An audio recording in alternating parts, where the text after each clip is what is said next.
কোরআনুল কারীম একমাত্র তার কিতাব দিয়ে এই দুনিয়ায় পাঠিয়ে দিয়েছেন। তার উপর আমাদের প্রাণ ভরা দরুদ ও সালাম আবারও পড়ি সাল্লাল্লাহু আলাইহি ওয়াসাল্লাম। সম্মানিত ভাইয়েরা, পবিত্র মক্কা ভূমিতে আল্লাহ রাব্বুল আলামিন যখন এই কোরআনুল কারীম নাজিল করেন, দীর্ঘ 40 বৎসর তার কোনো শত্রু ছিল না, কারণ স্বৈর শাসকের বিরুদ্ধে কোনো বিধান আনতে পারেন নাই, তখনও দেন নেই, আল্লাহ পাক দেন নেই। রাসূল সাল্লাল্লাহু আলাইহি সাল্লাম 25 বৎসর 20 বৎসর বয়স, 21 বছরের মাথায় অশান্তি দূর করার জন্য তিনি আরববাসীদের কিছু লোক নিয়ে সংগঠন করলেন হিলফুল ফুজুল। সেটা দিয়ে কাজ হলো না, কারণ এই জমিন হলো আল্লাহ, এখানে আল্লাহ ছাড়া কেউ আইন তৈরি করে অশান্তি দূর করার চেষ্টা করলে সেটা হবে না। নবীদের দায়িত্ব আল্লাহ যা বিধান দিয়েছেন শুধুমাত্র সেটাই প্রচার করা, এখানে কম বেশি করার অধিকার তাদের নাই। করলে নবুয়তের খাতার থেকে নাম কেটে যাবে। তাহলে রাসূল কি অপরাধ করলেন নাকি? না, নবীগণকে আল্লাহ নবী হিসেবে দুনিয়ায় পাঠান, নির্দিষ্ট টাইমে দায়িত্ব পালন করার অনুমতি জানিয়ে দেন। যেহেতু দায়িত্ব পালন করার অনুমতি আসার শুরু হয় নাই, সেই জন্য যেহেতু তিনি চেষ্টা করেছেন, এটা অপরাধ নয়। ভবিষ্যতে তিনি যে একজন রাষ্ট্রনায়ক হবেন, রাষ্ট্রীয় দায়িত্ব পালন করবেন, আল্লাহর পক্ষ থেকে তিনি যে রহমত, এটা হলো তার জীবনের পরিচয়। সম্মানিত ভাইয়েরা, রাসূল সাল্লাল্লাহু আলাইহি সাল্লাম চেষ্টা করলেন, কাজ হলো না। 26-এর মাথায় আল্লাহর হাবিব হেরা পর্বতের চূড়ায় গিয়ে উঠলেন। 2.5 থেকে 3,000 ফিট উঁচু জায়গা।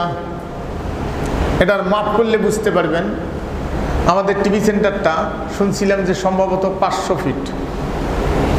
তাতেই কিন্তু আকাশে মেঘ হলে, নিচে বৃষ্টি না হলে মেঘ ওখানে লাগিয়ে এমনি গোড়া দিয়ে ধরে পানি বেয়। বৃষ্টি না হলেও মেঘ, আমরা মনে করি যে অনেক দূরে না, মেঘ খুব একটা দূরে না। যখন প্লেনে চলে যাবেন, উপরে চললে মনে হয় যে এই 50,000 ফিট উঁচু উপর দিয়ে যাচ্ছে, তখন মনে হয় যে তুলের কিছু স্তূপ বিভিন্নখানে পালা হয়ে আছে, নিচে অনেক নিচে। এখন রাসূল সাল্লাল্লাহু আলাইহি সাল্লাম যেটাতে উঠছেন, এদের থেকে যদি 25,000 ফিট হয় না, 2.5 থেকে 3,000 ফিট, যদি 2500 ফিট হয় তাহলে এরকম 5টা, আর যদি 3,000 হয় তাহলে 6টা।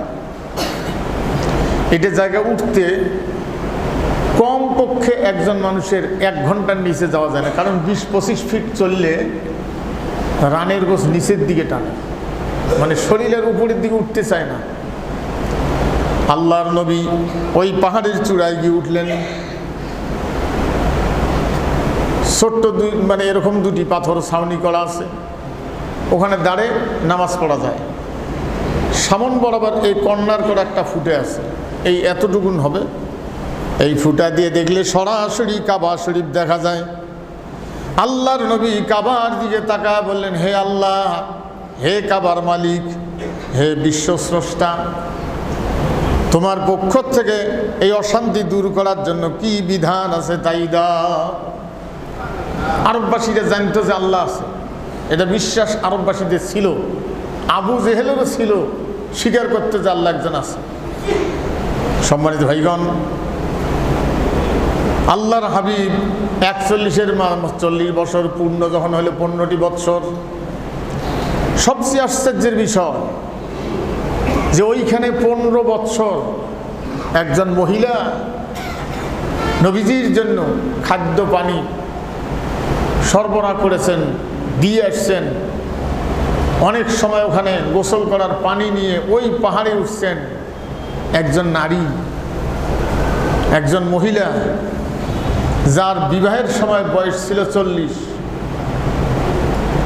তাহলে নবীজির বয়স যদি 40 হয় তাহলে আরো 15 যোগ দিলে 55 হয়।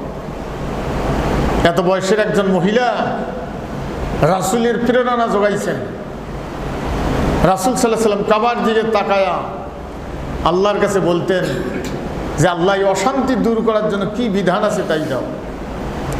40টি বৎসর আরববাসীরা তাকে আল আমিন বলছিল, সত্যবাদী বলছিল, আল আমিন, যার মোহাম্মদ একজন সত্যবাদী, তার মিথ্যার কোনো প্রমাণ তারা পায় না, শত্রু ছিল না। 41-এর মাথায় গিয়ে আল্লাহ রাব্বুল আলামিন যখন কোরআন নাজিল করলেন, কোরআনের প্রথম 5টি আয়াত, আল্লাহর নবী বুঝতে পারলেন এইখানে থেকে আর লাভ হবে না, কিয়ামত পর্যন্ত যদি দোয়া করি অশান্তি দূর হবে না। অশান্তি দূর করতে গেলে আমাকে কোরআন নিয়া যে জায়গায় অশান্তির আগুন জ্বলতেছে সেইখানে মোকাবিলায় যাইতে হবে, কারণ মোকাবিলা না করলে অন্যায় দূর হয় না। অন্যায়ের বিরুদ্ধে মোকাবিলায় থাকতে হয়। মোকাবিলায় যদি কেউ জীবনের মায়ায়, জীবনের ভয়ে, কর্মস্থলের ভয়ে মোকাবিলা করতে গিয়া সাহস না পায়, দুর্বল হয়ে যায়, ভীত হয়ে যায়, ভীরু, তাহলে তার জন্য নির্যাতন আরো বৃদ্ধি পায়। আল্লাহর নবী বাড়িতে এসে কোরআনুল কারীম তেলাওয়াত করেন। রাসূল এসে সর্বপ্রথম কলেমার দাওয়াত দিলেন। কলেমার দাওয়াত দেওয়া মাত্র এতদিন যারা বলতো সত্যবাদী, লা ইলাহা ইল্লাল্লাহ মুহাম্মাদুর রাসূলুল্লাহ সাল্লাল্লাহু আলাইহি সাল্লাম, এটা শোনা মাত্র শাসক গোষ্ঠীরা টের পাইছে যে লোকটা কি বলতে চায়, সাথে সাথে বলল মুহাম্মদ একজন মিথ্যাবাদী। এতদিন তিনি ছিল তাদের কাছে প্রিয়, আর এখন হলো মিথ্যাবাদী, তাদের শত্রু। তার কারণ কলেমা তারা বুঝেছে। কলেমা বুঝেছে যে লা ইলাহা, কোনো ইলাহা নেই, মানে কোনো আইনদাতা এই পৃথিবীতে চলবে না। এই পৃথিবীতে কেউ আইন তৈরি করুক, নিয়ম তৈরি করুক, রাষ্ট্র পরিচালনার জন্য বিধান বানাক, এটা চলবে না। এটা অস্বীকার করা হলো। লা ইলাহা ইল্লাল্লাহ গিয়ে এটার মূল অর্থ হলো লা ইলাহা ইল্লাল্লাহ, আল্লাহ ছাড়া কোনো আইনদাতা নেই, কোনো বিধানদাতা নেই, কোনো বিধাতা নেই। আল্লাহ ছাড়া কারো আইন মানি না। লা ইলাহা ইল্লাল্লাহ মুহাম্মাদুর রাসূলুল্লাহ, মুহাম্মদ সাল্লাল্লাহু আলাইহি ওয়াসাল্লাম আল্লাহর প্রেরিত দূত, রাসূল। সম্মানিত ভাইগণ, এই কলেমা হলো রাজপথের স্লোগান এবং এটা হলো আদর্শ গ্রহণ করার শপথ বাক্য। অন্য আদর্শের থেকে এই আদর্শ গ্রহণ করার শপথ বাক্য হলো এই কলেমা, লা ইলাহা ইল্লাল্লাহ। সম্মানিত ভাইগণ, এই কলেমার আওয়াজ শোনা মাত্র স্বৈর শাসকের কান খাড়া হয়ে গেল, কারণ তারা কলেমা বুঝছে, গ্রহণ করে নাই। কি বুঝছে? যে আমাদের আইন চলবে না। লা ইলাহা ইল্লাল্লাহ পর্যন্ত আবু জেহেল, নমরুদ, হামান, ফেরাউন, জরিনে, সগিনে, সলিমুদ্দিন, বসিরুদ্দিন, এখন পর্যন্ত কিয়ামত পর্যন্ত যতজন আইনদাতা আসবে সমাজ রাষ্ট্রে, তার তৈরি করা আইন চাপাই দিবে। এই লা ইলাহা পর্যন্ত এটাকে অস্বীকার করা হচ্ছে। কোনো ইলাহা নেই, কারণ আইনদাতা নেই। কেউ আইন তৈরি করে জনগণের উপরে চাপাই দিবে, আমরা সেটা মানি না। এটা হলো কলেমার মূল কথা। মানিকারটা ইল্লাল্লাহ, মানে আল্লাহ ছাড়া কারোটা মানি না। এই কলেমা আওয়াজ যখন দিল, যখন ইব্রাহিম আলাইহিস সালাম এই কলেমার আওয়াজ দিয়েছে, দাওয়াত দিয়েছে, এটা সরাসরি হিট করেছে নমরুদের গদিত। নমরুদ বুঝতে পারছে যে কি কয় লোকটা। এই কলেমার দাওয়াত দিয়েছিল মুসা আলাইহিস সালাম, সরাসরি আঘাত লেগেছে ফেরাউনের গদিত। আজকে এই কলেমা পড়ার পরেও মানুষের তৈরি করা আইনের পাডিগড়ি এরকম নামাজি মুসলমানও আছে। তাহলে কাফেরেরা গ্রহণ করে নাই, ভালো করে বুঝছে, বিরোধিতা করছে ভালো করে বুঝিয়ে। আর আমরা কলেমা পড়ার পরেও আমরা ওই রকম বুঝি নাই। সেই সময় কলেমা গ্রহণ করলে নির্যাতনের স্টিম রোলার তার উপরে চলতো। আর এখন কলেমা মাইক দিয়ে জিকির করলেও বাতিলের পক্ষ থেকে ঢেলো আসে। হ্যাঁ হ্যাঁ, সবচেয়ে আশ্চর্যের বিষয়, আল্লাহর আইন প্রতিষ্ঠিত হোক, এটার ঘোর বিরোধী এক শ্রেণীর পাগড়ি টুপিওয়ালা নামাজি। আল্লাহর আইন চায় না। রাসূল সাল্লাল্লাহু আলাইহি সাল্লাম বলছেন, বুখারী শরীফের হাদিস ৬৪৪৯ নম্বর হাদিস, সম্ভবত ৪৯-৫০ দুইটি হাদিস, আর একটা ৭০৪১। আপনারা খুব সহজে পাবেন হাদিসটা বুখারী শরীফে, আধুনিক প্রকাশনীর ৬ষ্ঠ খণ্ড, বুখারীর তরজমা খুঁজলেই পাবেন। আমরা তো এগুলো বই কিনবে সেই না। যা হোক, রাসূল সাল্লাল্লাহু আলাইহি সাল্লাম বলছেন, আমার উম্মতের মধ্যে একটা দল আত্মপ্রকাশ করবে, এরা কোরআন পড়বে কিন্তু কোরআন মানবে না। কোরআন তাদের তেলাওয়াত এদিক উঠেবে এদিক ঢুকবে না। কোরআনের তেলাওয়াত গলার থেকে উপরের দিকে, শুধু মুখরোচক তেলাওয়াত করবে কিন্তু তাদের অন্তর কোরআন মানবে না। আজকে এরকম কত আছে? সম্মানিত ভাইগণ, এই লোকগুলো কলেমার আইনের কথা শুনলে এরা কঠিন বেজার, কিন্তু নিজে আবার কলেমার দাওয়াত নিয়ে ঘুরি বেড়ায়। এটাই আশ্চর্য।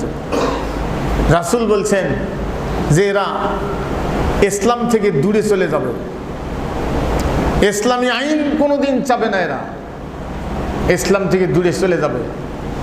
রাসূল সাল্লাল্লাহু আলাইহি সাল্লাম বলছেন, তীর যেমন ধনুক থেকে বাইরে হয়ে চলে যায়, তীরটা কি কোনো সময় ইচ্ছাকৃত ধনুকের কাছে ফিরে আসে?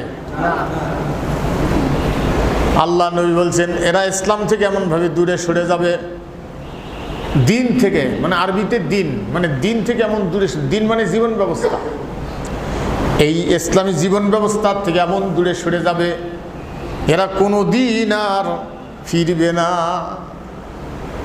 হ্যাঁ, সম্মানিত ভাইগণ, আরো বাস্তব প্রমাণ দেখেন। বন্যা দুর্গত কত ধরনের দুর্যোগে অনেক দল তাদের ব্যানার নিয়ে, কেউ নাম প্রচারের জন্য, কেউ আল্লাহকে খুশি করার জন্য, বিভিন্নভাবে যাই হোক, যেভাবেই হোক যায়। কিন্তু একটা ইসলামী দল আছে, এরা কোনো দিন বন্যার সাহায্য দিছে কি না এরকম প্রমাণ নাই, এরা নাই। ওদের কমপক্ষে ব্যানার ধরি যেতে যে আমরা বন্যার সাহায্য দিই। হ্যাঁ, সম্মানিত ভাইয়েরা, রাসূল সাল্লাল্লাহু আলাইহি সাল্লাম বলছেন, এদের হাত হলো মহিলাদের স্তনের মতো, মানে স্তনের কোনো শত্রু নাই, দুধের বাচ্চাও বন্ধু, যে কোনো বয়সের লোকে বন্ধু। বার্ধক্য আঘাত করে দাঁত ফেলে দিছে, দাড়ি পেকে গেছে, কোমর বাঁকা করে ফেলছে, তারপরেও অনিচ্ছে সত্ত্বেও নিষিদ্ধ জায়গার দিকে চোখ দৌড়ায়। মানুষ আমরা, দুর্বলতার ঊর্ধ্বে না। আপনারা এইভাবে ব্যাখ্যাটা এতটুকু না দিলে তো বুঝবেন না। তার মানে এর কোনো শত্রু নাই। যে কোনো ধর্মের যে কোনো লোক, যে কোনো বয়সের অনিচ্ছে সত্ত্বেও দুর্বলতার দিকে চোখ দৌড়ায়। এটাকে কন্ট্রোল করা, এটাও আল্লাহর আদেশ। চোখকে আল্লাহ হেফাজত করতে বলছেন। যা হোক, এখন এর কোনো শত্রু নেই। আল্লাহ নবী বলছেন, গোটা দুনিয়ায় এদের কোনো শত্রু থাকবে না, এদের কোনো শত্রু নাই। এদেরকে বাহা দিবে, হা হা হা, বুঝছেন না? কারণ রাসূল সাল্লাল্লাহু আলাইহি সাল্লাম যে ইসলাম প্রচার করেছেন, রেখে গেছেন, দিয়ে গেছেন, সেটার মধ্যে মানব জীবনের এমন কোনো বিষয় বাদ নাই। বিচার বিভাগ আপনার জীবনের নিরাপত্তার জন্য একটা আইন থাকা চাই, একটা আইন, আর সেটা পরিচালনার জন্য একটা বাহিনী থাকা চাই। আইনটা আল্লাহ পাক সূরা বাকারায় বলছেন, ওয়ালাকুম ফিল কিসাসি হায়াতুন ইয়া উলিল আলবাব। আইনের মধ্যেই তোমাদের জীবন, তোমাদের নিরাপত্তাটা হলো আইনের মধ্যে। তাহলে আইনটা হতে হবে একমাত্র আল্লাহ। সৃষ্টি হয়ে সৃষ্টির উপরে যদি কোনো আইন দেয় আর যদি কেউ সেটা মেনে নেয়, তাহলে সে কুফরি করলো, ঈমান হারে ফেললো। সৃষ্টি হয়ে সৃষ্টির উপরে আইন দেওয়ার অধিকার কারণ আইন, সৃষ্টির উপর আইন দেওয়ার একমাত্র অধিকার আছে আল্লাহর। আমরা কি এই কথার উপরে আজকে সমাজে আসি না? হ্যাঁ, সমাজের আজকে এই কথার উপরে নাই।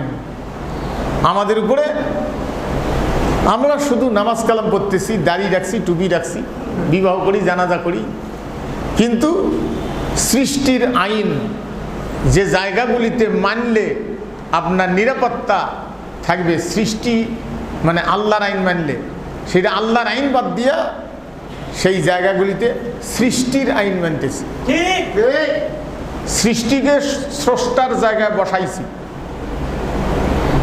এই বিষয়গুলি না বুঝতে পারলে আপনার ঈমান আপনি ঠিকই করতে পারবেন না, বুঝছেন না? হায় হায়, রাস্তা দিয়ে পাগল যায়, যেখান পায় সেখান কুড়েছে, কলার পাতা কুড়েছে, একটা প্লাস্টিকের প্যাকেট কুড়িয়ে একে যায় যাবুড়ে এতগুলো বোঝা বান্দি ধরে যেতেছে, বুঝছেন? যেখান পেয়েছে সেখান কুড়েছে।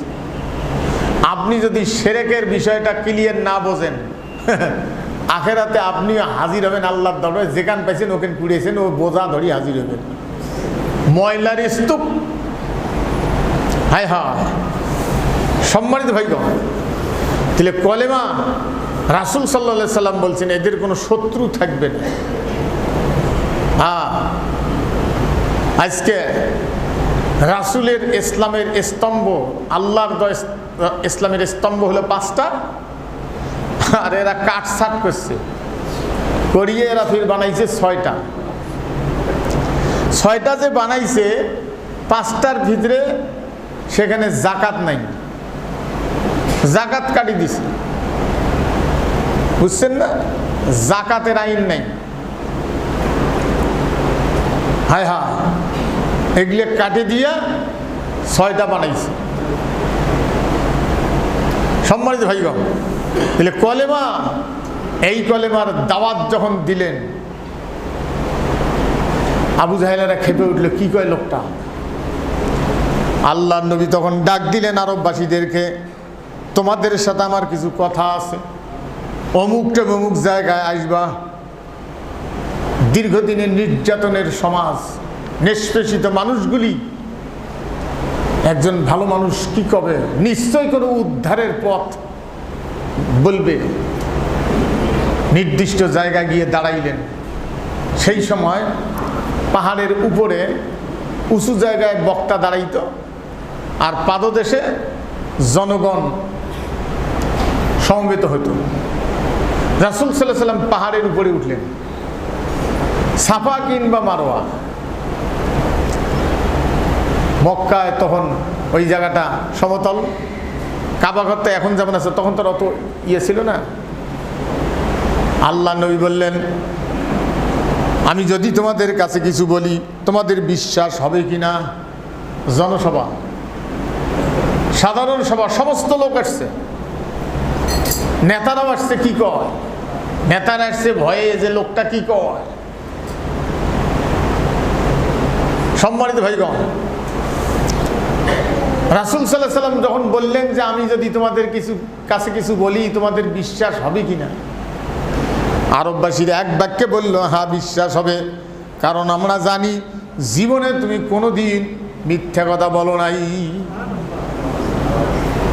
আমরা এমন নেতার রাজনীতি করি যার ব্যাপারে তার জীবদ্দশায় যারা তার সাথে বসবাস করেছে ছোটবেলার থেকে তারাই বলছে যে জীবনে তুমি কোনোদিন মিথ্যা বলো নাই। এমন কোন নেতা আছে হ্যাঁ যাদেরকে আদর্শ দেওয়ার ব্যক্তি হিসেবে আমরা গ্রহণ করেছি তাদের জীবনে মিথ্যা নাই? এমন কে আছে? হ্যাঁ, সম্মানিত ভাইগণ, রাসূল সাল্লাল্লাহু আলাইহি ওয়াসাল্লাম বলে, এতই যদি বিশ্বাস করো, আমি যদি বলি পাহাড়ের ওদিকে একদল বাঘ আছে, বিশ্বাস হবে কিনা? বাঘের যা কাজ তাই তো করবে। বাঘ কি মানুষকে আদর করে? হ্যাঁ, বলছে তাও বিশ্বাস হবে। মানে এইরকম কথাটা যে বলছে যে আমি যদি বলি যে পাহাড়ের ওই পিছন পাশে বাঘ আছে, বিশ্বাস হবে? বলে হ্যাঁ, তাও বিশ্বাস হবে। তার মানে এই কথাটা বাঘ ছিল তা না, মানে পরীক্ষামূলক এই কথাটা যে এত বিশ্বাস করো। বলে হ্যাঁ। বলে তাই যদি হয়, ইয়া আইয়ুহান নাস, হে মানুষেরা শোনো, কুলু, তোমরা বলো, এই যে দুর্যোগপূর্ণ সমাজ, এই যে জীবন সম্পদের কোনো নিরাপত্তা নেই, মান ইজ্জতের নিরাপত্তা নাই, এই যে নোংরা রাজনীতিবিদেরা বসে আছে, এদের স্টিম রোলার থেকে যদি বাঁচতে চাও তাহলে তোমরা কুলু, তোমরা বলো, লা ইলাহা ইল্লাল্লাহ তুফলিহুন, তাহলে তোমরা সফল হয়ে যাবে। লা ইলাহা ইল্লাল্লাহ বলো। তার মানে নেতাদের সামনেই স্লোগান তোলো, কারো আইন মানি না আল্লাহ ছাড়া। এই কথা যখনই বলছে, আবু জেহেল হলো গ্রামবাসী চাচা আর আবু লাহাব হলো আপন চাচা। হ্যাঁ, আবু জেহেল গ্রামবাসী চাচা, তার মানে আবু জেহেলের বাপের নাম কি? আব্দুল মোতালেব। হ্যাঁ, আবু লাহাবের বাপের নাম কি? হ্যাঁ, আবু লাহাব আপন চাচা। পাথর তুলে দেরি করে নেই, একে ঝাঁপে উঠি পাথর তুলি মারছে ঢেল, যেই বক্তাকে আর রাখা যাবে না। পাথরটা রসুলের সামনে গিয়ে পড়লেন, রাসূল সাল্লাল্লাহু আলাইহি ওয়াসাল্লামের সামনে, অথবা সাইড দিয়ে চলে গেল। আল্লাহ নবী যেহেতু একজন মানুষ, মনের ভিতরে একটু ব্যথা পাইলেন। আল্লাহ রাব্বুল আলামিন ওই মুহূর্তে ওই জনসভার ভিতরে একটি সূরা নাজিল করলেন। জনসভা বলে জায়েজে নাই।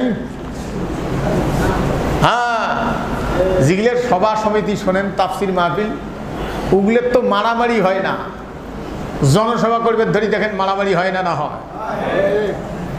কোরআন বুঝতে গেলে শানে নুজুল বুঝতে হয়, কারণ নাজিল হওয়ার কারণটা বুঝতে হয়। হাদিস বুঝতে গেলে শানে উরুদ বুঝতে হয়, নাজিল হওয়ার কারণ কি, কারণে নাজিল হলো, কোন ঘটনায়, কোন সময়, কোন জায়গায়। আল্লাহর নবী যেহেতু একজন মানুষ, মনের ভিতরে একটু অশান্তির আঘাত লাগলো। আরে মানুষকে ডাকলাম ভালোর দিকে, আর এতগুলো লোকের সামনে পাথর দিয়ে ঢেললো, আঘাত লাগলো। আল্লাহ রাব্বুল আলামিন ওই মুহূর্তে একটি সূরা নাজিল করলেন ওইখানে, ওই বৈঠকে, তাব্বাত ইয়াদা আবি লাহাবিন ওয়া তাব্ব মা আগনা আনহু মালুহু ওয়া মা কাসাব সায়াসলা নারান যাতা লাহাব ওয়া ইমরাআতুহু হাম্মালাতাল হাতাব ফি জিদিহা হাবলুম মিন মাসাদ। আল্লাহ পাক জানেন, নবীজি মন খারাপ করিয়েন না, যে হাত দিয়ে আবু লাহাব আপনাকে ঢেলছে, আবু লাহাবের সেই দুই হাত ধ্বংস হয়ে গেল। ধ্বংস হোক আবু লাহাবের দুই হাত, এই দুই হাত তাকে ধ্বংস হয়ে গেল। সম্মানিত হয়ে গেল জনসভা, সেখানে প্রতিপক্ষ আসি আপনাকে ভেঙে দিতে পারে। সেই জন্য জনসভাটা জেহাদের অংশ। জনসভায় গিয়া পায়ে যে ধুলেগুলে লাগে, এই ধুলেগুলে জাহান্নামের আগুনের জন্য হারাম। কিন্তু শর্ত আছে, আপনি যদি শুনবেন যান কি কয়, ইমান না নিয়ে শুনবেন গেছে উইয়ারও হারাম। হ্যাঁ, আপনাকে তো গ্রহণ করা লাগবে, পক্ষে থাকা লাগবে। আজকে জনসভার ডাক দিয়ে দেখবেন এমন কিছু নামাজি বুড়ে আছে, বুড়ে হয়ে গেল, জীবনে ইসলামের জনসভা যায় নাই। ওরে বাপ, হট করে মারামারি বেসবে যদি এলা ডাং দেয়। ডাং খাওয়ার ভয়ে অনেক লোক 60 বছর বয়স হয়েছে, জীবনেও কোরআনের ডাকে জনসভা, আমি বলবো না অমুক পার্টি, ইসলামী দল যেগুলো আছে এগুলো কি জনসভার ডাক দেয় না? দেয় না? হ্যাঁ, এইরকম ইসলামী দলের জনসভা এরকমও মানুষ আছে 60 বছর, 65 বছর বয়স হইল, 50 বছর বয়স হইল, 55, জীবনেও যায় নাই। কারণ সেখানে তো স্বৈর শাসকের বিরুদ্ধে বক্তব্য হবে, কি জানি মারামারি বাজে। আরে মারামারি তো বাজবে, মারামারি করার জন্যই তো সেখানে যাওয়া লাগবে, মোকাবিলার জন্য। আপনি গেলেন না, নিজকে বাঁচাইলেন, আপনি তো কাপুরুষ। জনসভায় গিয়ে 1 ঘন্টা কাটা, সেখানে প্রতিপক্ষের হামলা হতে পারে, রিস্ক আছে। সেই জন্য হাজার হাজার রাত সবে কদরের চেয়েও 1 ঘন্টা জনসভায় থাকা সব বেশি। সবে কদরের 1 রাত 1000 রাতের চেয়ে উত্তম। আর 1 ঘন্টা জনসভায় থাকা, আরে বাতিলের স্বৈর শাসকের নির্যাতনের মিথ্যা মামলায় 1 ঘন্টা জেল খাটা হাজার হাজার রাত সবে কদরের চেয়ে উত্তম। আমরা তো জীবনে অনেকে ওই ভয়ে জনসভায় যাইনি, কি জানি ধরে। হাই রে কাপুরুষ! হ্যাঁ, অথচ তোমার মাথার টুপি দিয়ে তুমি দেখাইতেছ আমি অন্যায়ের বিরোধী, দাড়ি দিয়ে দেখাইতেছ আমি অন্যায়ের বিরোধী। ছোটবেলায় একটা কবিতা পড়ছিলাম, নদী কবু নাহি পান করে নিজ জল, তরুগণ নাহি খায় নিজ নিজ ফল।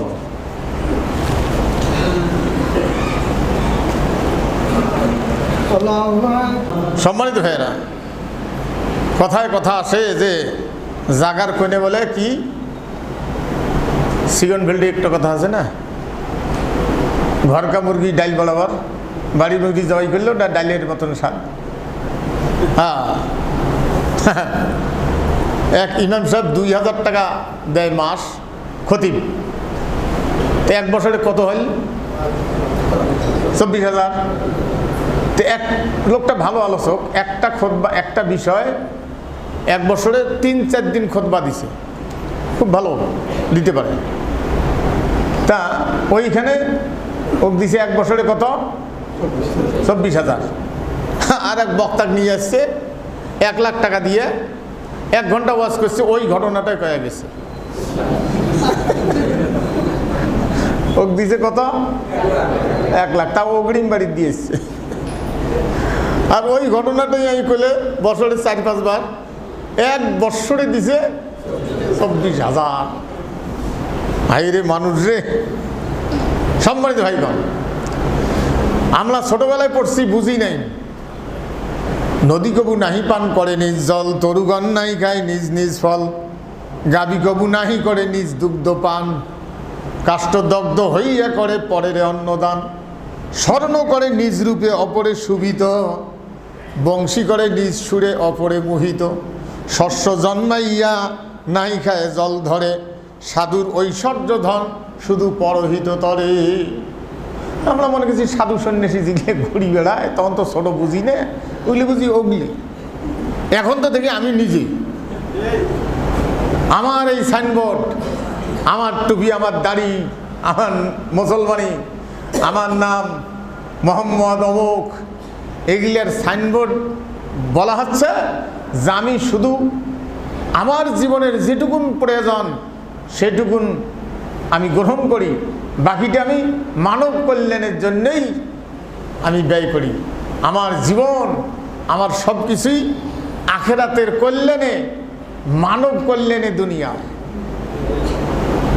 সাধুর ঐশ্বর্য ধন, আমি যে সাধুগিরি দেখাচ্ছি, আমার ঐশ্বর্য ধন, আখেরাতের ধন হলো সম্পদ নিয়ে যাব পরের উপকার করিয়ে। সাধুর ঐশ্বর্য ধন শুধু পরহিত তরে। আর আজকে কি সাধুগিরি বাড়ে, সাধু হ্যাঁ সাইনবোর্ড পোস্টারত লেখে জনগণের সেবা করার সুযোগ দিন, একেবারে অমুক তমুক আলহাজ। আর এই হাজি কতগুলো জমিন চেপে দখল করছে। হাই রে হাজি রে, ওগুলি হাজির খালি মালার মধ্যে হাত দিয়ে ডাঙা দরকার আছে যে তুই হাজি নাম থুলু, হে তুই কিসের হাজি? হায় হায়, তাহলে মানব কল্যাণের জন্য আমার জীবন, আমরা কতটুকুন কল্যাণ করেছি। আহা, তাহলে জনসভায় ডাক পড়ার পরে মিছিল যাচ্ছে কোরআনের পক্ষে। আমি বলবো না অমুক পার্টি, কোরআনের পক্ষে মিছিল যাচ্ছে। আর বিপক্ষ পার্টি তারাও মুসলমান, অমুসলমানও আছে, তারাও মুসলমান। কি বলবো, ডালিয়া বাজার মসজিদে একবার মাহফিল নিল 2-3 বছর আগে। তা আমি গেলাম, সম্ভবত সেরাত মাহফিল এরকম কিছু একটা হবে, মসজিদে করবে ওরা, আমাকে ডাকলে তো গেলাম। ওখানে ছাত্র মানে ওই যুবলীগ না ছাত্রলীগের সভাপতি হলো হিন্দু, ওর হুকুমে মুসলমানের চ্যাংড়ারা আসিয়ে তাফসির বন্ধ করে দিছে ডালিয়ে মসজিদ, বাজার মসজিদের। আমাকে পরে ভাত খেয়ে ওরা বিদায় দিছে, হুজুর যান হবার দিবেন না। পরে শুনি যে নেতা তাই হলে হিন্দু চ্যাংড়া, আর তারে পাঁচটা গোলাম হলো মুসলমানের চ্যাংড়া। তোমরা মুসলমান, তফাৎটা কি? উইও যা তুইও তা, তুই চামড়া শুধু কাটছিস, ওই কাটেনি, এইটুকুন তফাৎটা কি? তারপরে সাংস্কৃতিক অনুষ্ঠান করবে, ওখানে মেয়ে নাচাবে ডিসি সাহেব আর ওখানকার বড় নেতা নেতাজিরে আসি বসি, ওইলে কি অনুষ্ঠান করবে বোঝেন নাই? এর আরো একটা নাম আছে, ইয়ের কনসার্ট। হ্যাঁ কনসার্ট। ওখানে ইমাম সাহেবকে দিয়ে কোরআন তেলাওয়াত করাইছে। না যদি যায় তাও বিপদ। তো বেচারা কোরআন পড়ছে, সেনে তা পড়িয়ে কইছে বলে আমি তো পড়লাম না হয়, আমাকে জুলুম করি পড়াইলেন। এই কথা কওয়ার কারণে ডিসি সাহেব বলছে এক্ষণে সারান, না হলে মুক্তাদিদের হাড্ডি গুঁড়ে করা হবে। ওই নেতাজি শুদ্ধে একেবারে ইমাম সাহেব সারাইছে। ভালো হয়েছিল লোকটা। তাহলে তোমরা গানের অনুষ্ঠান করবে কোরআন পড়ায়া? হ্যাঁ হায় রে চোরেরা। সম্মানিত ভাইগণ, তাহলে জনসভা ডাক দেওয়ার পরে যদি কেউ না যায়, তাহলে আপনি তো ইমানের দাবি পূরণ করতে পারলেন না। একদল কোরআনের মিছিল নিয়ে যায়, আর একদল ওই পাশ থেকে আসে এদের হামলা করবে মোকাবিলায়, আর দুই পাশের মুসলমানের দোকান খালি ধের বন্ধ করতেছে। বিপদ, দোকানে ঝাঁপ ফেলে নিজে টুমটুমে লেগে বসিয়েছে। আর যখন আজান হয় দৌড়ি যায় নামাজ পড়িয়েছি। তুই মুসলমান? হ্যাঁ সম্মানিত ভাইয়েরা, ওইখানেই আল্লাহ নাজিল করেছেন, হে রসুল মন খারাপ করিয়েন না। আবুল হাব যে 2 হাত দিয়ে ঢেললো, ওর 2 হাত কি হলো? ধ্বংস হয়ে গেল। আল্লাহ রাব্বুল আলামিন জানাই দিয়েছেন, ওর সম্পদ ওর কোনো কাজে লাগলো না, কোনো কাজে আসে নাই ওর ধন সম্পদ। মা আগনা আন্নি মা আগনা আনহু মালুহু আমা কাসাব সায়াসলা নারন যাতা লাহাব। অচিরেই প্রবেশ করবে লেলিহান শিখায়। আগুনে অচিরে প্রবেশ করবে। কে বলছে কথা? আল্লাহ। হ্যাঁ, যে এর পাওয়ার থাকবে না। আবুল আহাবের অনুসারীরা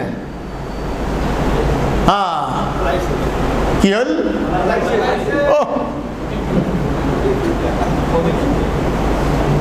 সম্মানিত ভাইগণ, আবুল আহাব অচিরেই প্রবেশ করবে জাহান্নামে। এরপরে আল্লাহ পাক বলছেন ওয়ামরাতুহু হাম্মালাতাল হাতাব, এবং তার স্ত্রীও, তার স্ত্রীও। হয়তো যদি এখন মুহাম্মদ সাল্লাল্লাহু আলাইহি ওয়াসাল্লাম থাকতো আর কোরআন নাজিল হতো, তো এটা হতো যে তার বেটিও।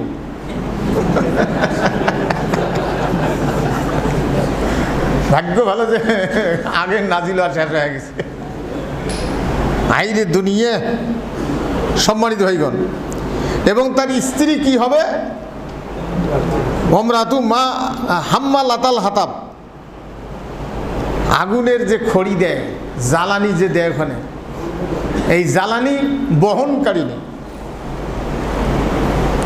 হ্যাঁ, আল্লাহ রাব্বুল আলামিন জানায় দিয়েছেন ফি জিদিহা হাবলুম মিন মাসাদ, তার গলার মধ্যে আগুনের রশি দিয়ে বাঁধা হবে। আগুনের রশি। হ্যাঁ, এখন বাঁধা হয় নাই, দুনিয়াতে শুরু হয় নাই। মুসলমান অপরাধ করায় অমুসলিমদের কাছে গিয়ে আশ্রয় নিলে তাদের ছায়াত, কত বড় লজ্জা! অমুসলমান আশ্রয় নিবে মুসলমানের ছায়া, সেটা হচ্ছে মুসলমানে আশ্রয় নিলে অমুসলমানের ছায়াত।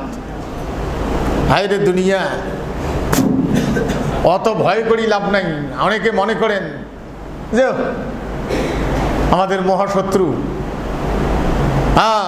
মহাশত্রু হয়েও গোটা পৃথিবীর থেকে ইমানদার মুসলমানদেরকে নিধন করার কোনো সুযোগ নাই, কারণ এটা পারবে না।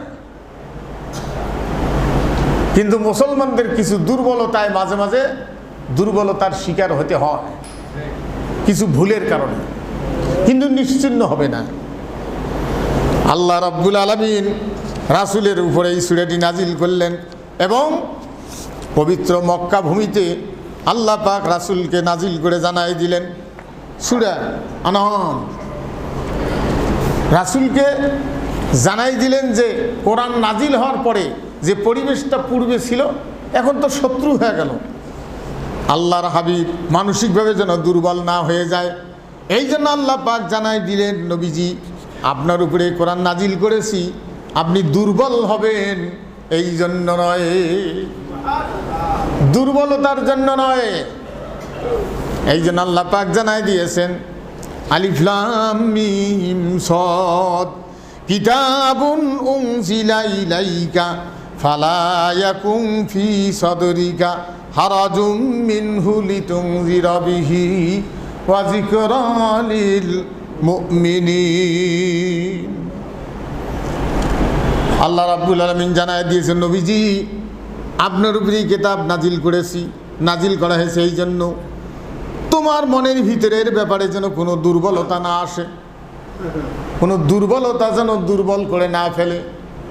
যে এই চতুর্দিকে অন্ধকার, এইখানে কি কোনোদিন কোরআন আসতে পারে, এরকম কোনো দুর্বল মানে ভীত ভয় ভীতি যেন অন্তরে স্থান না পায়। স্পষ্ট ভাষায় আপনি কোরআনের আলোচনা, এর যে মূল কথাগুলি মানুষের কাছে আপনি পৌঁছায়া দিবেন। এখন রসুল শূন্য দুনিয়ায় দায়িত্ব কার? দায়িত্ব কার? আমাদের।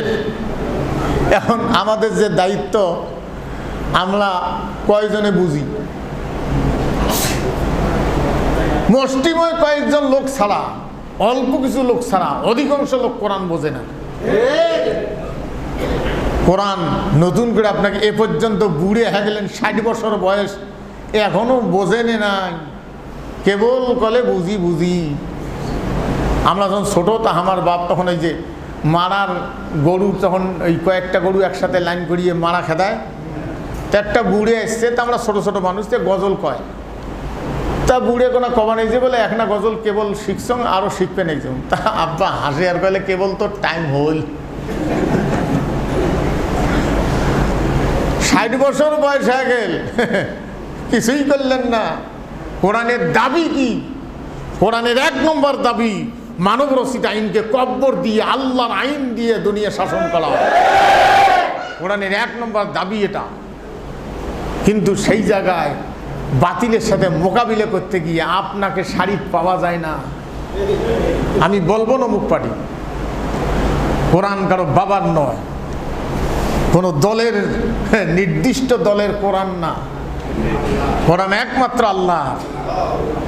হ্যাঁ, আল্লাহ রাব্বুল আলামিন জানায় দিয়েছেন ওয়া যিকরা লিল মুমিনিন, এটা মুমিনদের জন্য, বিশ্বাসীদের জন্য উপদেশ। উপদেশ কার জন্য? বিশ্বাসী যারা। ওয়া যিকরা লিল মুমিনিন, মুমিনদের জন্য উপদেশ। আল্লাহ পাক জানায় দিয়েছেন ইত্তাবিউ মা উনজিলা ইলাইকুম মির রাব্বিকুম ওয়া লা তাত্তাবিউ মিন দুনিহি আউলিয়া কলিলাম মা তাযাক্কারুন। তোমার প্রতিপালকের নিকট থেকে তোমার নিকট যা অবতীর্ণ হয়, যাহা অবতীর্ণ করা হয়েছে, আল্লাহ পাক বলছেন তোমরা তার অনুসরণ করো। অনুসরণ করো কার? আল্লাহ যেটা নাজিল করেছেন তার পক্ষ থেকে তার অনুসরণ করতে হবে। কোথায়? নামাজে। কোথায়?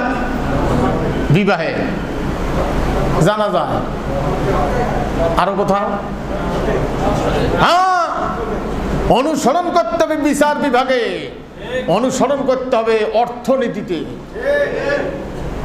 সবচেয়ে আশ্চর্য লাগে আজকে তারাও অপরাধী। যখন চুরি হয়েছে, ব্যাংকের টাকা অবৈধভাবে খাচ্ছে, ব্যাংকের ম্যানেজারেরা জানে না, দায়িত্বশীলেরা জানে না, তখন তারা চুপ করে আসিল। তার মানে তোমরাও ভাগ খাইছেন। হায় হায়, এত টাকা চোর করে নিয়ে গেছে, কিছুই কয় নাই, জানিয়েও বড় বড় জ্ঞানীরা আজকে যারা একেবারে তাড়াহুড়ো করতেছে, হতাশ হয়ে গেছে, কোন দিন ইলেকশন দিবেন, কোন দিন ইলেকশন দিবেন। এত টাকা যে চোর করিল, তখন তোমরা করে আসিল, কোনটা আসলেন? খেতাকাত দিয়ে। হাই রে দুনিয়া, চুরি করে শেষ করে দিল। আজকে কারেন্ট বারবার যাওয়ার পিছনে কারণ ওরা থাকতেই শুরু হয়ে গেছে। তখন কারেন্ট বারবার যায়, কিচ্ছু কেউ কয় না, কইলে যে ডাঙ্গায়। এখন হ্যাঁ এত যায়, এখন যে ডাঙ্গের ভয় নাই। কারেন্টের কত টাকা বাকি ফেলাইছে, জ্বালানি আনার যেগুলো বাইরের দেশ থেকে আনা লাগে, কত টাকা জানেন? কত হাজার কোটি টাকা। ওরা বাকি দিতে দিতে আর না দে,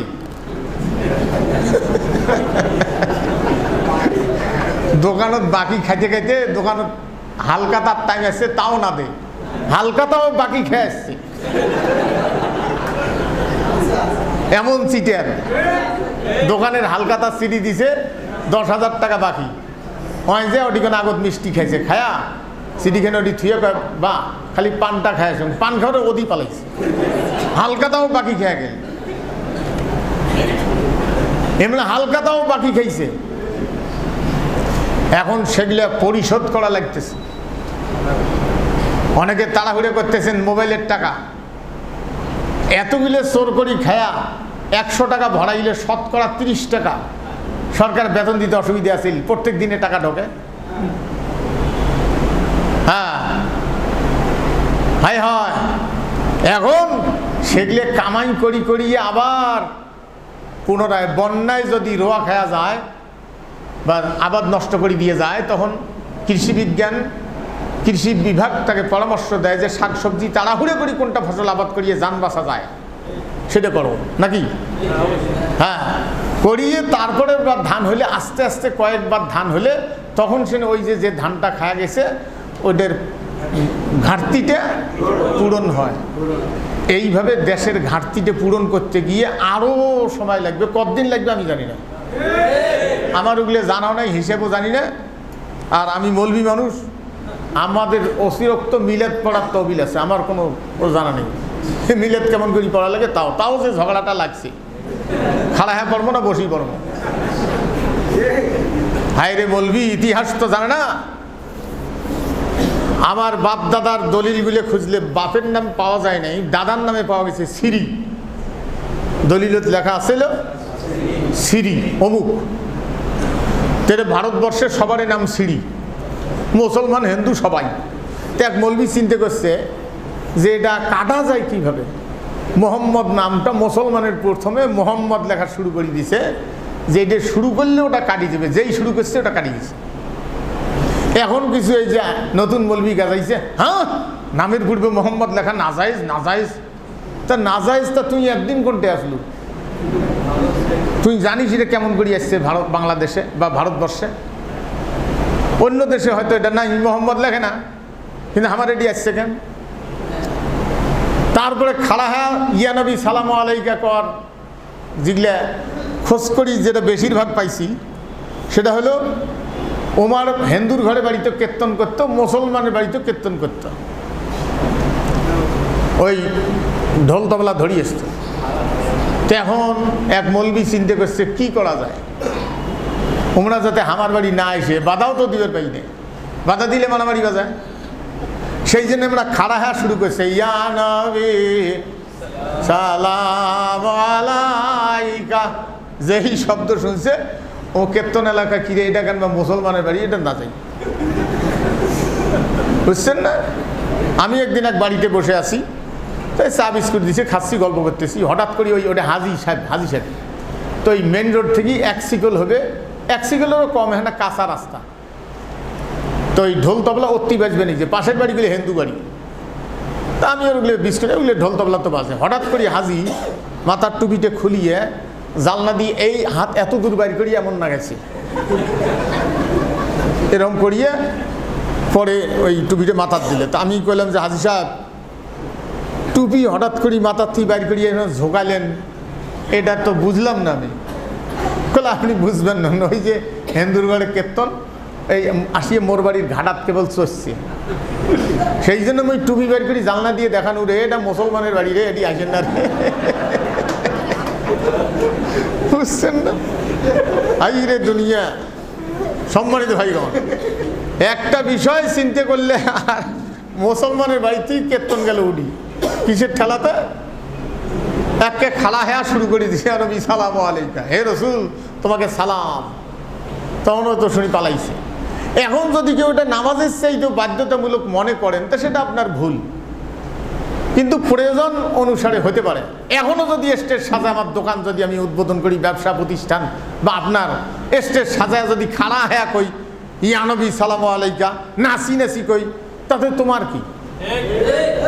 তারে ফতোয়া নিয়ে তুমি ঘুরি বেড়াও, আর বাতিলের আইন দিয়ে বিচার হয়, যেটার বিরুদ্ধে কথা বললে তোমাকে আয়না ঘরে যাওয়া লাগতে পারে, সে ব্যাপারে তুই চুপ। আর মৌলবি মুনাজাতের ঝগড়া নিয়ে দেশে দেশে ঘুরি বেড়ায়, কি শুনেতি মৌলবি রে। হ্যাঁ, মিলাদ তুলি দিবের পারলে বাসে, ভালো কথা। মিলাদ তুই বুঝিস, রাসূল আল্লাহ পাক বলে দিয়েছেন, ইন্নাল্লাহা ওয়া মালাইকাতাহু ইউসাল্লুনা আলান নবী, ইন্নাল্লাহা ওয়া মালাইকাতাহু ইউসাল্লুনা আলান নবী। আমি আমার নিশ্চয় আল্লাহ তার ফেরেশতাদের নিয়ে, আল্লাহ বলছেন, রসুলের উপরে দরুদ পাঠ করেন, তার মানে রসুলের প্রশংসা করেন। দেখো আমার রসুল আমার আদেশ এক জায়গা তো অমান্য করে না, তোমরা তো নিষেধ করেছ। দেখো, ইয়া আইয়ুহাল্লাযীনা আমানু, হে বিশ্বাসীরা, সল্লু তোমরাও কি পড়ো, আলাইহি তার উপর, ওয়া সাল্লিমু তাসলিমা তোমরাও তার প্রশংসা করো। আহা, তার প্রশংসা কিয়ামত পর্যন্ত আরবি, ফার্সি, নাগরি, ইংরেজি, বাংলা, উর্দু, আরবি, এতে যে কোনো ভাষায় তার রাষ্ট্রীয় দায়িত্ব পালনে, বিচার বিভাগে, অর্থনীতিতে, সমাজনীতিতে, পারিবারিক জীবনে কোনো জায়গায় দুর্নীতি নাই। এই প্রশংসামূলক কথাগুলি একমাত্র মানুষের সকলের জন্য তিনি আল্লাহর রসুল। এই কথাগুলি যে কোনো ভাষায়, কবিতার আকারে, সঙ্গীতে, একক কণ্ঠে, সমবেত কণ্ঠে, আপনি খাড়া হয়ে কান, গায়ে কন, নাচি কন, হাঁটতে হাঁটতে কন, কিয়ামত পর্যন্ত জায়েজ। আর তুমি সেইটা না বুঝিয়ে মিলাদ না জায়েজ, মিলাদ না জায়েজ ওই ফতোয়ার পোটলা কোনা মাথার ধরি বেড়াও। হ্যাঁ, হায়রে দুনিয়া, আপনাকে বুঝতে হবে আজকে রসুলের আদর্শের ভুল ত্রুটি থাকতে পারে, মানে কম বেশি থাকতে পারে। একটা ইসলামী দল দেখান যে অর্থনৈতিক কেলেঙ্কারিতে নেতা পালাইছে, একটা ইসলামী দল। দুর্বলতা থাকতে পারে, এরকম দুই একটা জায়গায় হইছে, সেটা দুই একটা হতে পারে, দুই একটা। যেমন কোন এক মৌলবি এনজিও বানায়া কইছে আমার এনজিও না ঢুকলে তাই মুনাফেক। বললে কাই কইছে কইছে বলে কস চাই না আমি, বললে হয় যাই, জানেন জানেন না জানেন নাই, অত বোকার জন্য টাইম নাই। বুঝছেন না ভাইরে দুনিয়া? সেই মৌলবি একদিন বলছিল যে আমার বিরুদ্ধে কথা বললে তোমাকে মামলা দিয়ে জেলে ঢুকি রাখবো। ওই মৌলবি আরেক মৌলবি হুমকি দিছে, এইলেন নাম নিলে মুখ গন্ধায়। আজকে তারা রাজপথে নাই, রাজপথে তাদের কোনো ভূমিকা নাই। এক এক বক্তব্য দিদিকে মনে হয় স্টেজ ভাঙ্গি ফেলায়। আর এই ছাত্র আন্দোলনের রাজপথে একটা বক্তাও নাই, ও দুই একটা বক্তা বাদ দিয়ে অধিকাংশ, মানে দুই একজন অল্প কিছু বাদ দিয়ে অধিকাংশ বক্তা নাই। হ্যাঁ, ঝুঁকিপূর্ণ জায়গায় নাই। আহারে, আল্লাহর রসুলকে আল্লাহ পাক বলছেন ওয়াকাম মিন কারিয়াতিন আহলাকনাহা ফাজাআহা বাসুনা বায়াতান আও হুম কাইলুন। কত জনপদকে আমি ধ্বংস করে দিয়েছি, কত দল ধ্বংস করছি। তার মানে ধ্বংস করা কি শেষ হয়েছে? কিয়ামত পর্যন্ত এই কথাটা থাকবে যে কত দল ধ্বংস করছি, পোটলা গোটপার টাইম পাই নাই। হায় হায়, সম্মানিত ভাইগণ, আল্লাহ পাক বলছেন আমার শাস্তি তাদের উপরে যখন আসতো, উপস্থিত যখন হতো রাত্রিবেলায় অথবা দিনের বেলায়, দ্বিপ্রহরে মানে খাওয়ার পরে, জোহরের নামাজের পরে, পালার টাইমটা হলো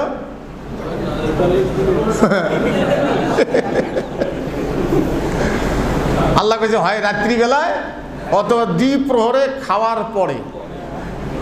তাহলে অবশ্যই জোহরের পরে বিকেলবেলা, বেলা যখন হাইছে, হয় নাই? খাবার পায় নাই। হায় রে দুনিয়া, তখন এ গজব আসার পরে ওরা কি বলছে জানেন? ফামা কানা দাওয়াহুম ইয জাআহুম বাসুনা ইল্লা আন ক্বালু ইন্না কুন্না জালিমিন। যখন আমার শাস্তি তাদের উপরে যখন আসছিল, তখন তারা বলছিল, এই কথা শুধু বলছিল যে নিশ্চয়ই আমরা জালেম ছিলাম, যে আমরা জুলুম করেছি, আমরা জালেম। হ্যাঁ, স্বীকার করছিল তারা। এখনো কতজন স্বীকার করতে বাধ্য?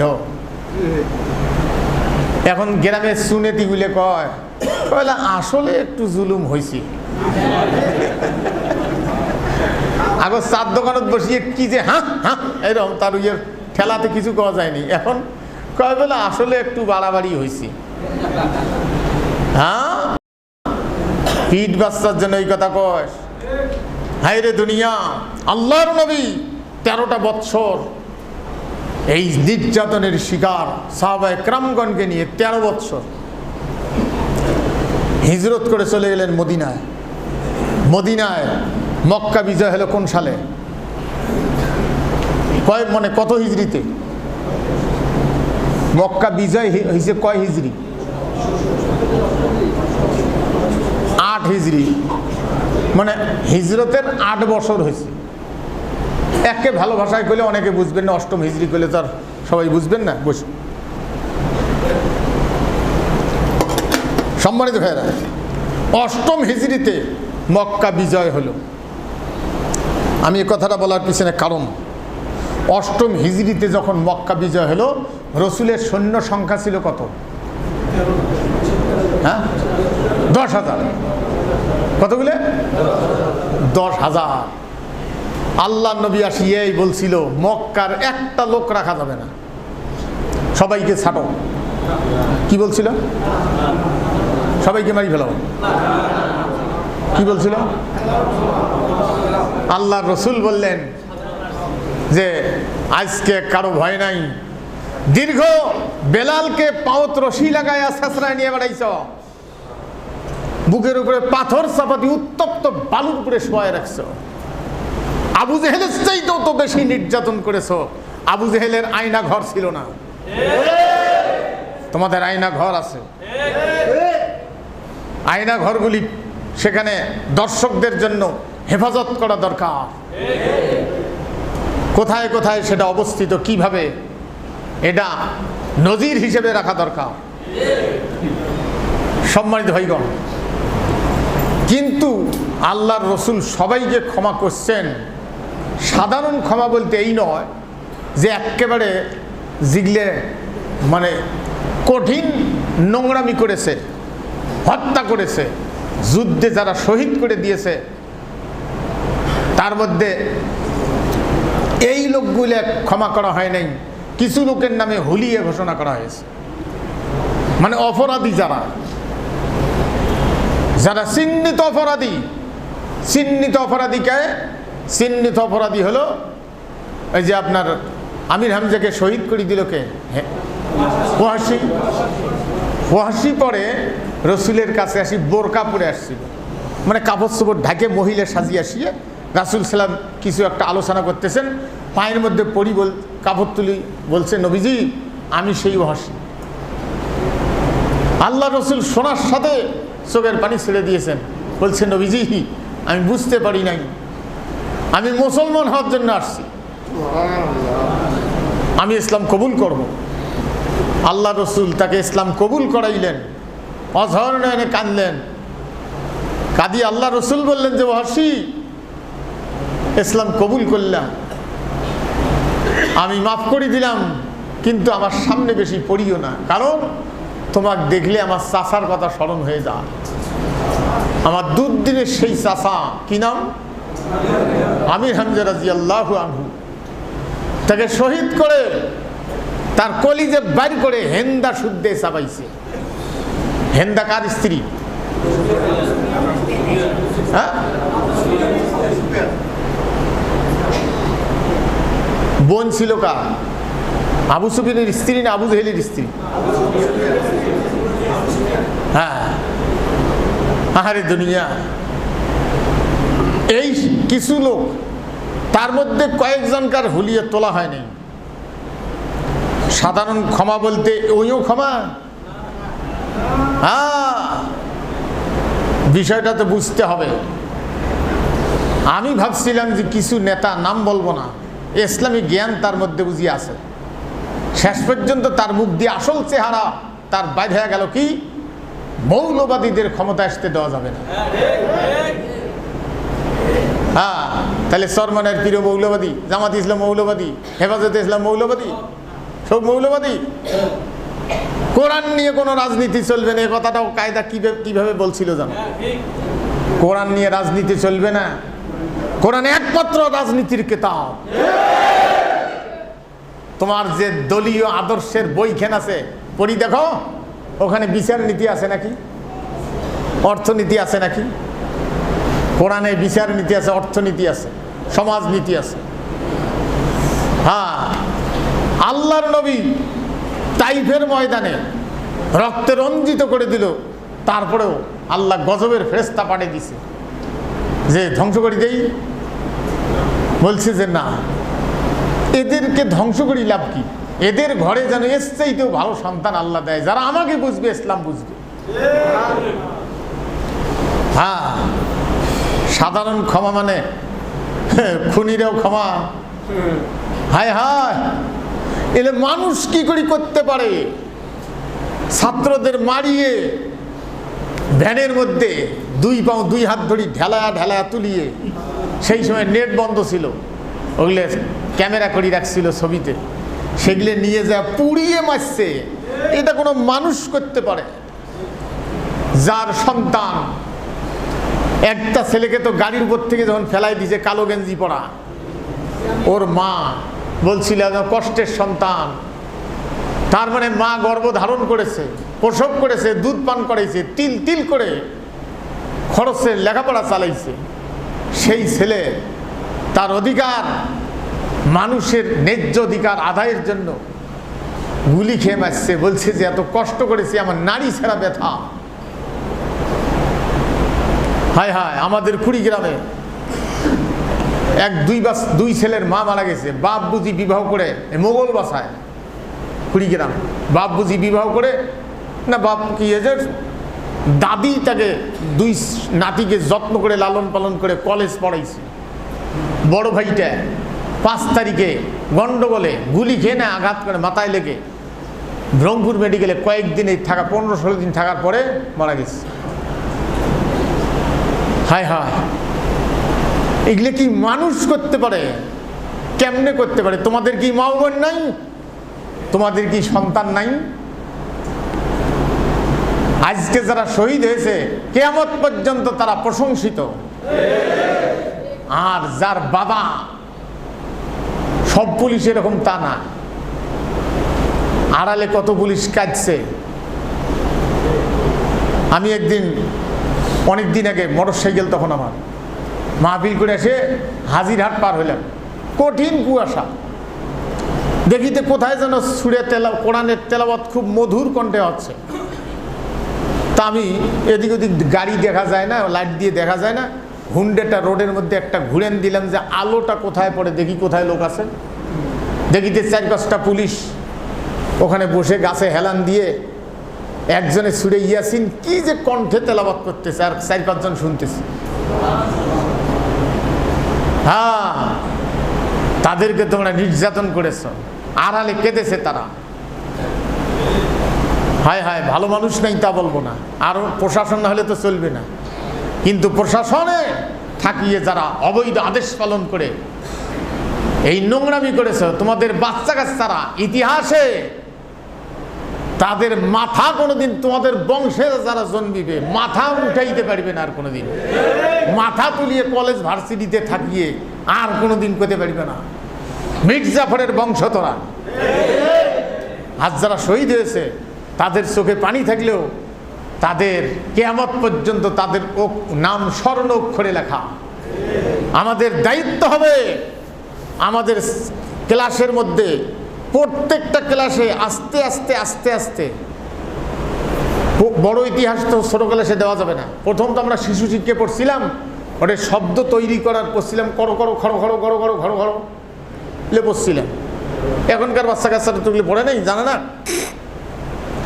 এখন প্রত্যেকটা ক্লাসে ছবি শুদ্ধে এই স্বৈর শাসকের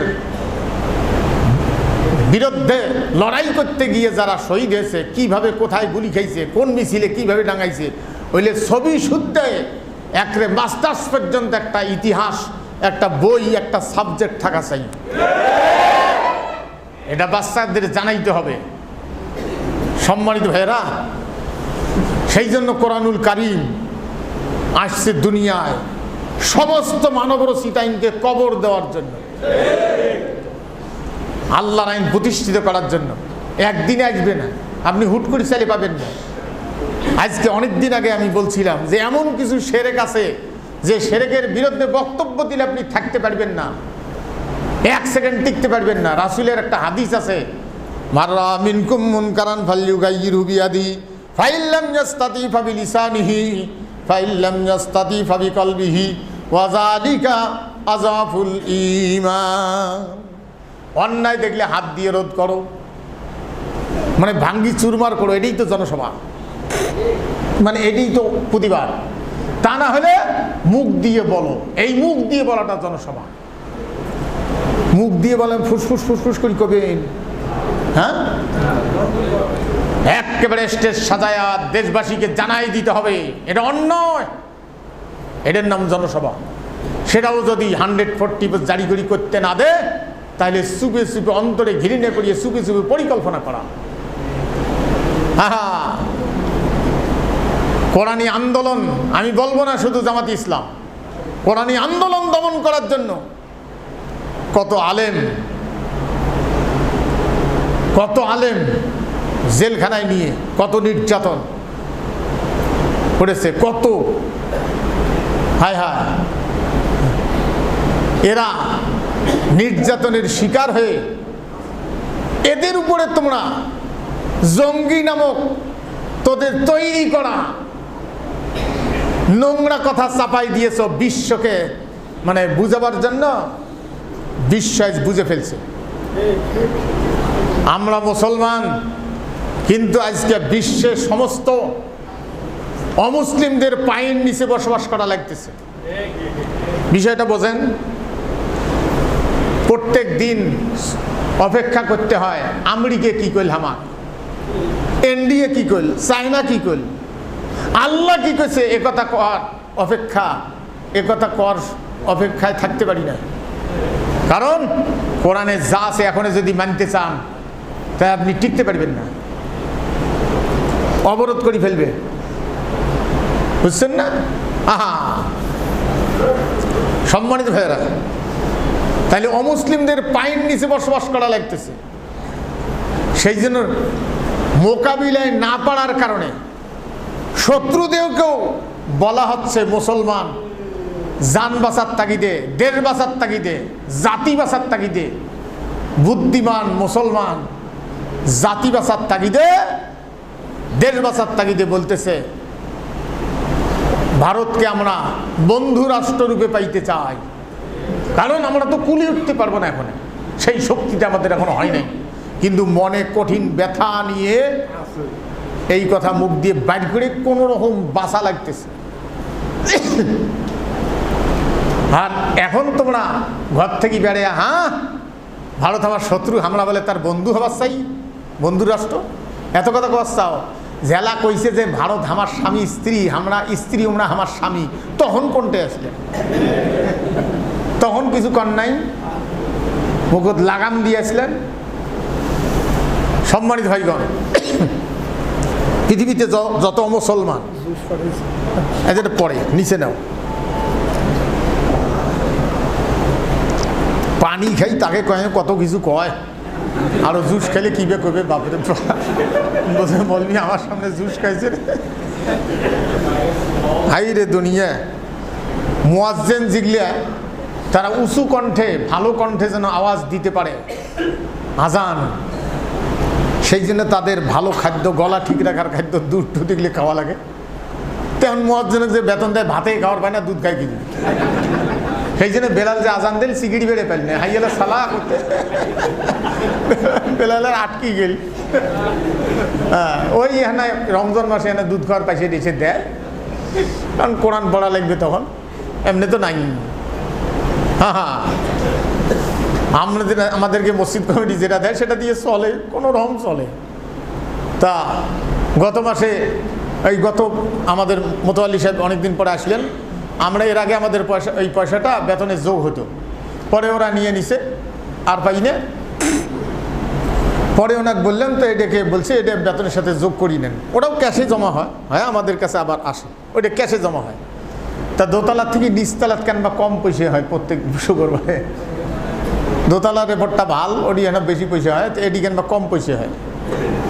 মানে আমরা যে পয়সা পাই সেটাতে খুব চলে না, পয়সার উদ্দেশ্যটা না। আপনারা জানেন একটা লোক তৈরি করতে কত লাগে?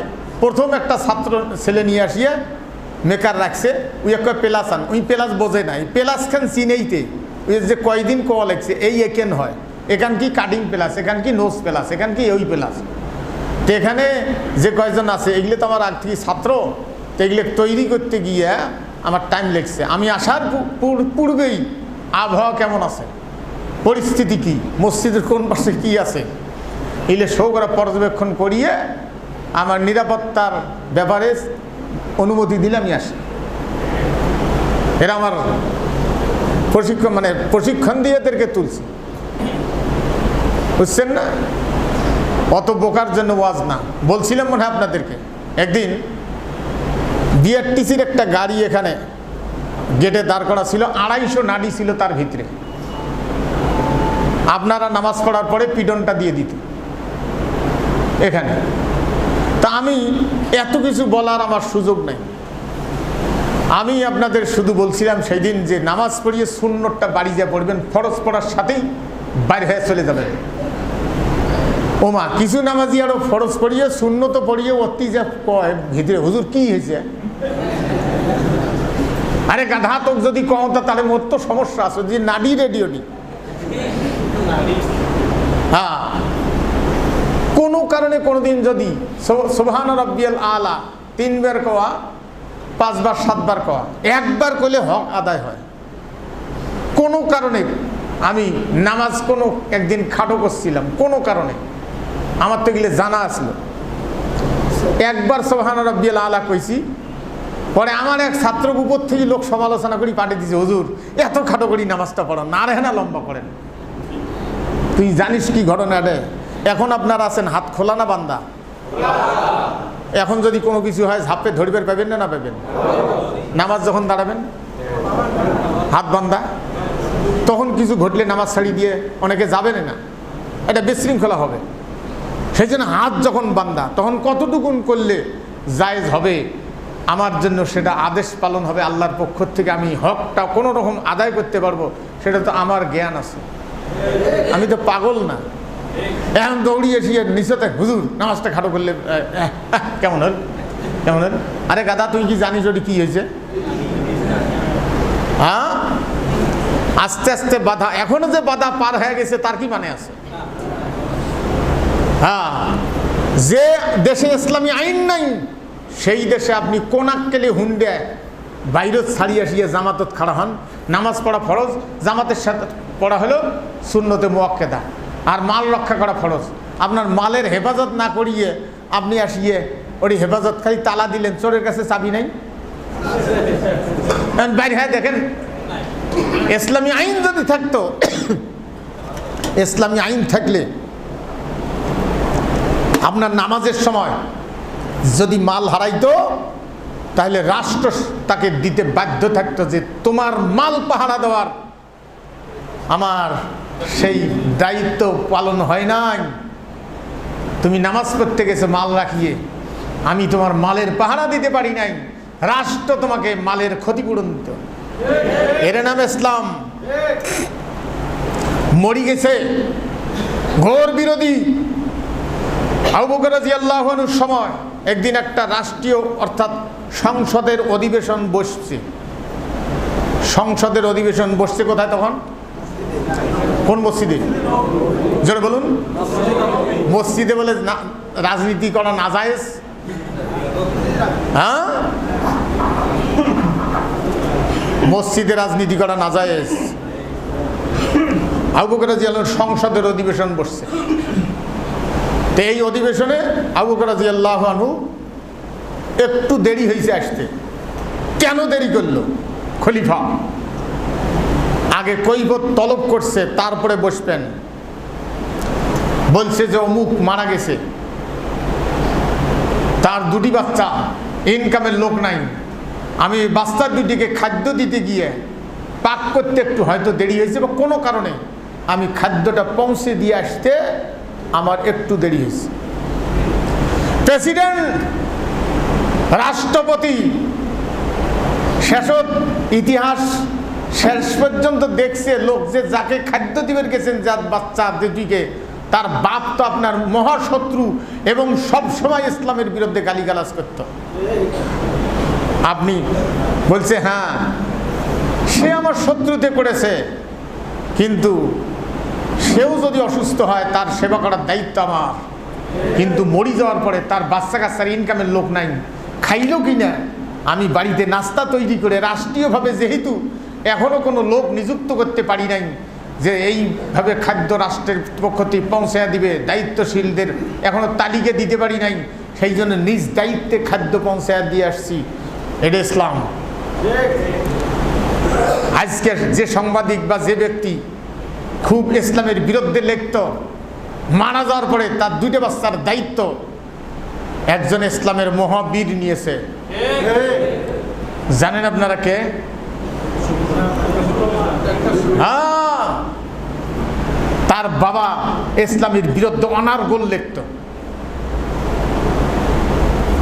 আজকে মহিলা সাংবাদিক পর্যন্ত, কয়েকদিন আগে আমি জামাতের যে শুধু জামাতি ইসলামে করতে হবে আরও ইসলামী দল নেই তা বলবো না, আপনার মন চাই যেটা করেন, কিন্তু ইসলামী দল করতে হবে। সেখানে একজন মহিলা সাংবাদিক, মাথার কাপড় নেই, সালোয়ার কামিজ পরা, টুল তারা, বলে তো বাম ইসলামের আলো পায় নাই। এই কয়েকদিন আগে আসি বলছে যে আমি দূর থেকে যা শুনছি, আমি 24 বছর ঢাকায় লেখাপড়া করার পরে, সাংবাদিকের বয়স হলো 24 বছর না কত বছর বলছিল, 22 বছর বলছে, আমি এত সংস্পর্শে কোনো দিন আসতে পারি নাই। দূর থেকে যাহা শুনছিলাম, এখানে আসার পরে দেখছি আমি গোটা যতদিন শুনছি 22 বছর সবগুলো ভুল শুনছি, ভুল তথ্য পেয়েছি। ইসলাম আমি জানতাম না। আর এই 5 তারিখের পর থেকে যেটা আমি মিডিয়ায় যা পাচ্ছি, আসলে তো আমি এতদিন ভুলের উপরে ছিলাম, ভুল তথ্য পেয়েছি, আমার আজকের জীবনের ভুল ভাঙল। মহিলা বলছে মানুষের ভুল ভাঙবে, আরো ভাঙবে। হ্যাঁ সম্মানিত ভাইগণ, ভুল ভাঙতে ভাঙতে এতদিন তার বিরুদ্ধে বলে গীবত শুনছিল, মিথ্যা অপবাদ শুনছিল, এখনো তো বক্তব্যটা আছে ফেসবুকে, আছে না নেই? হ্যাঁ সম্মানিত ভাইগণ, সেই জন্য মহাশত্রু মরি যাওয়ার পরে তার বাচ্চা কাচ্চার লেখাপড়ার দায়িত্ব নিয়েছে। তারপরে কোনো মানুষ যদি গরিবানা হলে ঋণ রেখে মারা যায়, রাসূল সাল্লাল্লাহু আলাইহি সাল্লাম রাষ্ট্র তহবিল যেদিন গঠন করলেন মদিনায়, ছোট্ট একটি রাষ্ট্র পাওয়ার পরে রাষ্ট্র তহবিল ছিল না, এটা তখন সাহাবায়ে কেরামগণকে নিয়ে রাষ্ট্র তহবিল একটা গঠন করলেন। রাষ্ট্র তহবিল মানে দেশের বড় ব্যাংক। কি ব্যাংক? বাংলাদেশ ব্যাংক। ওইখানে বাইতুল মাল, এখানে কি? এখানে বাংলাদেশ ব্যাংক। ওখানকার নাম হলো বাইতুল মাল। এখন অনেকে প্রশ্ন করছেন যে এটা করিয়ে লাভ কি, ওটা করিয়ে লাভ কি, প্রশ্ন তো জাগবে। আল্লাহ নবী বলছেন বাইতুল মাল, এই যে রাষ্ট্র তহবিল গঠন করলাম, আজ থেকে কোনো মানুষ যদি হঠাৎ করি ছোট বাচ্চা ইতিম হয়ে যায়, রাষ্ট্র তহবিল দিয়া তাকে লালন পালন করা হবে, সুবহানাল্লাহ বলবেন না? আর কোনো মানুষ যদি ঋণ রেখে মারা যায়, ঋণের বোঝা পরিশোধ করা হবে। আজকে স্ত্রীর মোহরানা পরিশোধ না করে মরে গেছে, মোহরানা পরিশোধ করে দিয়েছে একজন, দিছে তো একটা। আল্লাহ দিলে কোরআন যখন ক্ষমতায় যাবে, আমি বলবো না জামাত ইসলাম, সেটা না, কোরআন যখন ক্ষমতায় যাবে তখন ঋণ রেখে কোনো ব্যক্তি যদি মারা যায়, যে কোনো ঋণ স্ত্রীর মোহরানা পরিশোধ করতে পারে নাই, মাটি দেওয়ার আগে রাষ্ট্র তহবিল থেকে তার ঋণের বোঝা পরিশোধ করা হবে। কত বড় সুবিধা! আর সেটা আপনি জানেনও না, করেনও না, জানলেও সেটার গুরুত্বই দেন না। হায় হায়, কত বড় গাদ্দার! যখন আপনি বুথের ভিতরে ঢোকেন, একমাত্র আল্লাহ আর আপনি, কেউ নাই। সেখানে আল্লাহ দেখতেছে, বান্দারে আমি খাওয়াই, আমি পড়াই, আমি কান দিয়েছি, হাত দিয়েছি, নাক দিয়েছি, বান্দারে আমি দেখতে চাই আমার আইন তোমার কাছে কেমন লাগে। জাইন্স দাড়ি টুবি নামাজি শোক আছে, কিন্তু আল্লাহর আইন ভালো লাগলো না, কোরআনের বিরুদ্ধে মানবসিত আইনে সিলটে দিয়ে দিলেন। কোরআনকে ক্ষমতায় যাওয়ার ব্যাপারে আপনি বাধা দিলেন, দুর্বল করে ফেললেন, যে না এটা ঠিক না, এটা না, ওই জরিনেরটাই ভালো। যখন আপনি সিলটে দিলেন, মহাবিশ্বের মালিকের এতদিন সেজদা দিয়েছেন, নামাজ পড়ছেন, দাড়ি রাখছেন, টুপি রাখছেন, সব কিছুই বরবাদ করে ফেললেন। তাহলে এতদিন যারা বাম পার্টি ভোট দিচ্ছেন কোরআন বাদ দিয়ে, হাত দিয়ে কোরআনের কত বড় বিরোধিতা করছেন, ক্ষতি করছেন, নিজে হিসাব করি দেখেন। এই হাত দিয়ে আমি বলবো না মুখ পার্টি, কোরআনের পক্ষে যদি সমন্বয় হয়ে ইসলামী দলগুলি এক হয়ে যে যেখানে দাঁড়াবে, আপনার ভোটটা যেন কোরআনের বিরুদ্ধে না যায়, খেয়াল থাকবে। আজকে চরমনার পীর সাহেব, হেফাজতে ইসলাম, জামাতে ইসলাম সবগুলি এক হয়ে আজকে তারা যদি দাঁড়ায়, তাহলে অবশ্যই আপনার সিলটা কোরআনের পক্ষে যেন থাকে।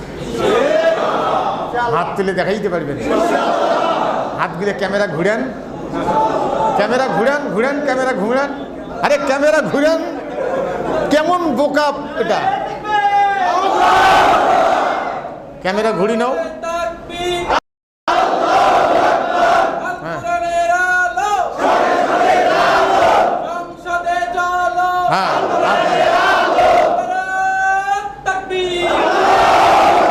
সম্মানিত ভাইয়েরা, খেয়াল থাকবে, আল্লাহ আমাদের তৌফিক দান করুন।